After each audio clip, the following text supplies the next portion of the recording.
público que se suscriba a nuestro canal de YouTube, El Poder Migratorio, que active la campanita de las notificaciones para que cada día reciba este interesantísimo contenido que llevamos para todos ustedes. Tú sabes que en el día de ayer la Corte Suprema le dio un duro revés a los inmigrantes que se encuentran detenidos en las cárceles de inmigración de los Estados Unidos, ya que emitió una decisión que afecta directamente a los inmigrantes que son detenidos por ICE. Esta decisión de la Corte Suprema no es para todos los inmigrantes, ya que solo afecta a aquellos inmigrantes que están detenidos o encarcelados por la Oficina de Inmigración, centro de detención, probablemente por ningún otro delito que sea simplemente estar indocumentado. O sea, solamente le va a afectar a las personas que están presos por delitos migratorios. Y sé que muchos de ustedes se preguntarán si se puede tener a alguien detenido por toda la vida por un delito migratorio, y la respuesta es no. Generalmente, la persona tiene derecho a un proceso y el gobierno trata en lo posible de hacer que ese proceso pase lo más rápido posible para que esa persona no se encuentre detenida o si es que tiene que ser deportada. Pero lo que sucede muchas veces es que las personas que están detenidas se apelan los procesos después de perderlos, y hay que esperar el tiempo de la apelación, y luego de la apelación, que la apelación es negada, la persona vuelve a apelar a la Corte del Circuito de Apelaciones. Por las grandes demoras de la Corte de Apelaciones, la persona puede dilatar detenido muchas veces meses y hasta años. Como sucedía anteriormente, era que si una persona que era detenida por ICE o CBP estaba sujeto a una detención mandatoria, ya sea por un delito de su pasado o porque tenía una orden de deportación que no había cumplido, entonces la persona, al llegar a los 6 meses de ser presentada frente a ese juez por ese delito, se le solicitaba a ese juez una fianza, argumentando que ella ya no presentaba un delito de fuga y que iba a asistir regularmente a la corte, y de esa manera era que trabajaban algunos circuitos. Ahora lo que está pasando es que la Corte Suprema ha dicho que no, que el hecho de que la persona esté detenida por 6 meses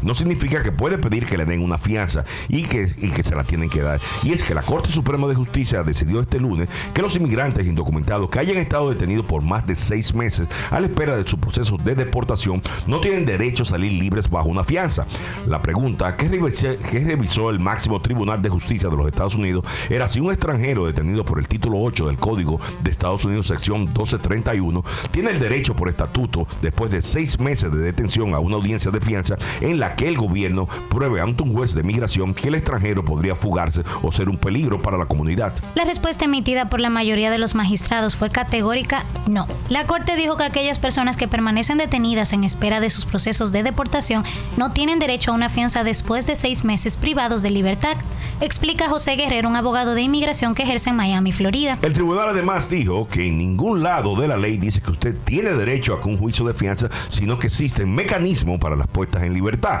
Pero la sección de inmigración correspondiente no indica que usted tiene derecho a una audiencia de este tipo después de los 6 meses. Guerrero explicó además que muchos inmigrantes que tenían la esperanza de ser liberados mientras esperan la resolución de sus casos deberán esperar que la Oficina de Inmigración y Aduanas, ICE, decida caso por caso conforme a la discrecionalidad otorgada. El fallo respondió a un inmigrante de origen mexicano, el señor Antonio Arteaga Martínez, quien fue deportado en junio del año 2012 y regresó nuevamente a los Estados Unidos sin una autorización en septiembre de ese año. Agentes del ICE lo detuvieron nuevamente en el año 2018 y restituyeron la orden de deportación del año 2012. En ese caso, Arteaga Martínez argumentó que para evitar una violación del debido proceso, él y algunos de otros inmigrantes deberían tener derecho a una audiencia de fianza después de 6 meses de detención, explicó Stephen J. Lohr, que es un profesor de práctica de la inmigración de la Escuela de Leyes de la Universidad de Cornell del estado de Nueva York. Sin embargo, en el 2021 la Corte Suprema dictaminó 6-3 que los inmigrantes que regresen ilegalmente a Estados Unidos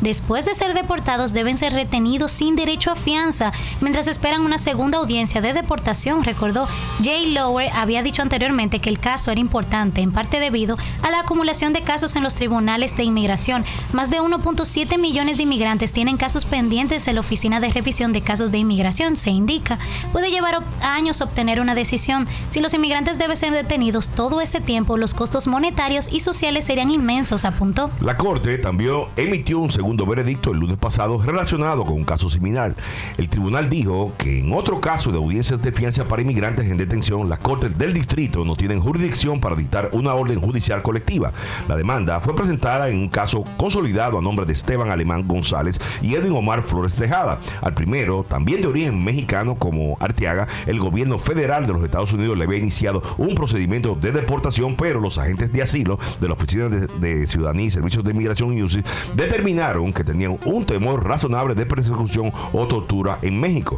Alemán González solicitó una audiencia de fianza ante un juez de inmigración después de haber estado detenido durante 180 días, pero la solicitud fue denegada. Dos tribunales inferiores han sostenido que en ciertos casos los inmigrantes tienen ese derecho de solicitar una audiencia de fianza después de 6 meses privado de libertad, dijo Jay Lower, pero la mayoría conservadora de la Corte Suprema puede estar en desacuerdo con esos fallos, advirtió a comienzos de año cuando la Corte anunció que tomaría el caso. La advertencia se cumplió con creces y este lunes una decisión de la Corte Suprema fue mayoritaria. En esta ocasión, la Corte Suprema respondió a 2 preguntas clave. La primera, si un extranjero detenido bajo el título 8 del Código de los Estados Unidos, sección 1231, tiene derecho por estatuto, después de 6 meses de detención, a una audiencia de fianza en la que el gobierno debe probar ante un juez de inmigración que el extranjero es un riesgo de fuga o un peligro para la comunidad. Y la segunda, si según el título 8 del Código de los Estados Unidos, sección 1252 F1, los tribunales a continuación tenían jurisdicción para otorgar medidas cautelares para toda clase. La respuesta fue categórica, no, dijo Guerrero.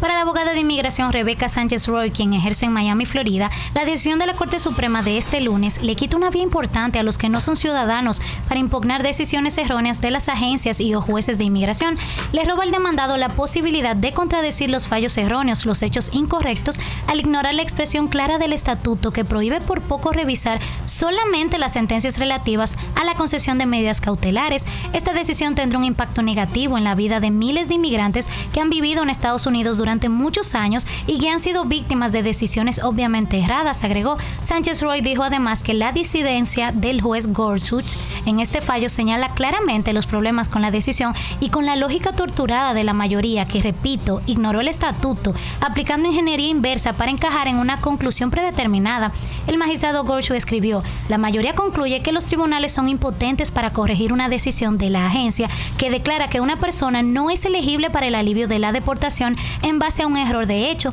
sin importar cuán atroz pueda ser el error. La interpretación de la mayoría tiene la consecuencia adicional de negar cualquier posibilidad de corregir los errores de la agencia en el procesamiento de las solicitudes de tarjeta verde fuera del contexto de la deportación. Gorsuch dijo además que incluso el gobierno no puede decidirse a respaldar las sorprendentes conclusiones de la mayoría. Por buena razón, esas conclusiones están en guerra con toda la evidencia que tenemos ante nosotros, leen el lenguaje del estatuto y colapsan el claro marco de 2 pasos de la ley, ignoran las lecciones de las disposiciones vecinas e incluso ignoran el título mismo del estatuto, no tienen sentido de la historia del estatuto. Bueno,